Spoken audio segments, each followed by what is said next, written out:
can you look back at a dark moment or your darkest rock bottom when you've been dealing with that criticism, that ability to not be yourself?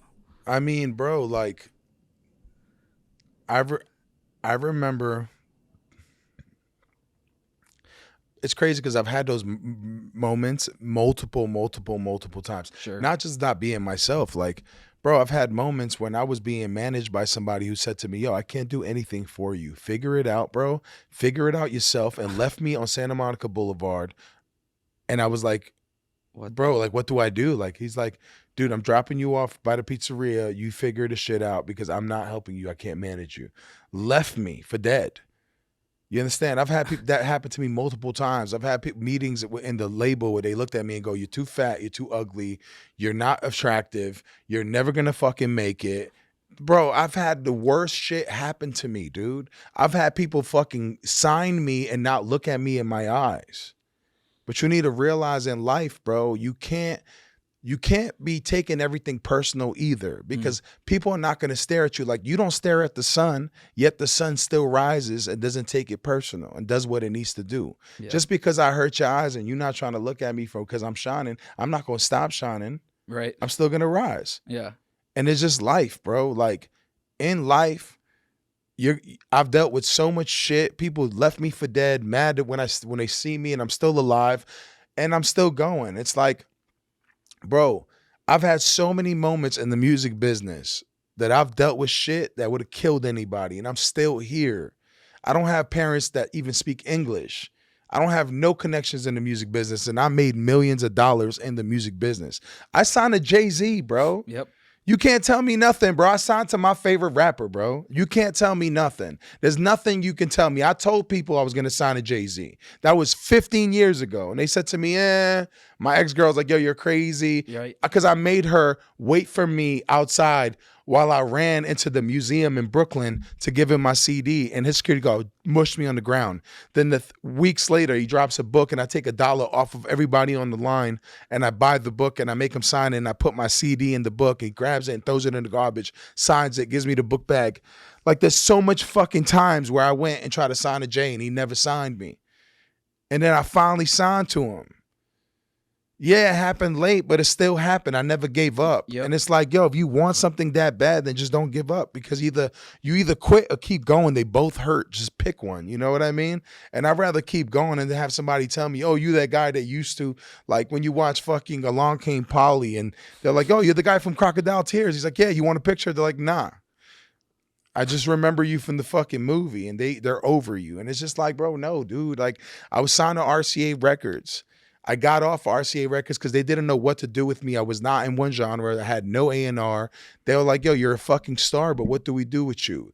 I was a killer whale my entire life. Fuck SeaWorld, and I'm tired of it. I was like, yo, I'm in a small pool surrounded by sharks and a bunch of people that have never done anything with their life, and they're trying to control this big fucking orca.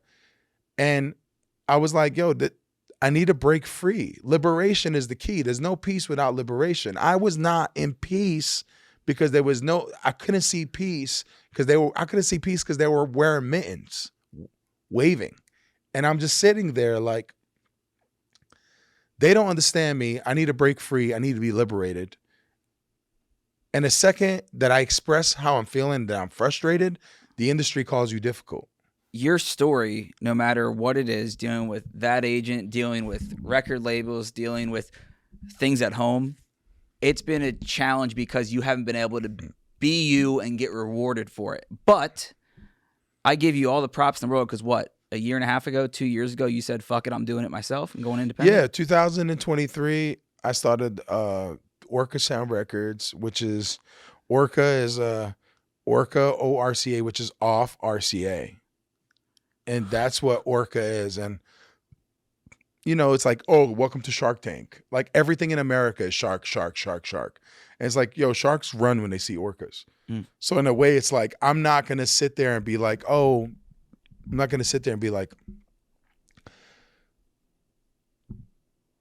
think like, oh, they're running away because they don't want to do business with you. No, they're running away because you're not able to be used. You're not able to be fucked. Same people that were supposed to work my album who ended up doing me dirty are calling me for a job to work at my label. That's the powerful thing about trusting yourself. Yeah. And finally diving in on you, which like that empowerment I want to just touch on because it takes a lot of balls to say fuck it to the industry and do it yourself. Yeah. So to see that being rewarded, you mentioned your new album that you're working on that's about to come out. Like, yeah, having moments like that, like we've talked about a lot of trauma and tough shit. Yeah. But when it comes to feeling that empowerment, feeling that reward, what has that process been like? Man, it feels good. It's as difficult as it is, and it's very difficult to wake up every day, be your own boss, answer your own texts, answer your own. Luckily, shout out to Forefront Group, my PR. Very, very dope to work with, very on point. If you're a new artist and you're looking for a great PR that actually answers back, answers your email, is on point, shout out to my PR, Forefront, dope. When you have dope people like that and you build your own team, makes it easier, but it's very, very difficult to be your own boss. So I have to answer to me, and I don't answer to nobody. But at the same time, I don't have to wait and be like I did an 80s album in 2015. I dropped it in 2020. Why? Because I was waiting for them to drop it. So I don't have to answer to no one. And it's a great feeling. That power is amazing. I wake up every day. I do what I love. I don't have to do anything I don't want to do. That is the greatest thing about it. But the music business has taken a crazy, crazy hit since 2020. We're all dealing with it. Regardless of what level, you could be the biggest artist in the world, you're still dealing with craziness because of what happened with music is we were trapped in our houses and everything became so accessible. Right. It's this new thing in the world called main character syndrome.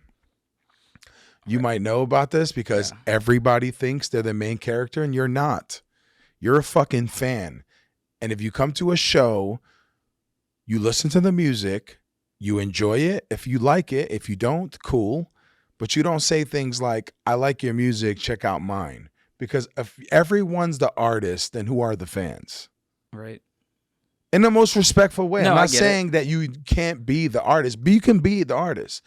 But if you're not willing to die for it, move out the fucking way because you're taking up space. And that's what's going on. It's like 10 million songs being uploaded every Friday. Right, on Spotify. On Spotify. Right, yeah.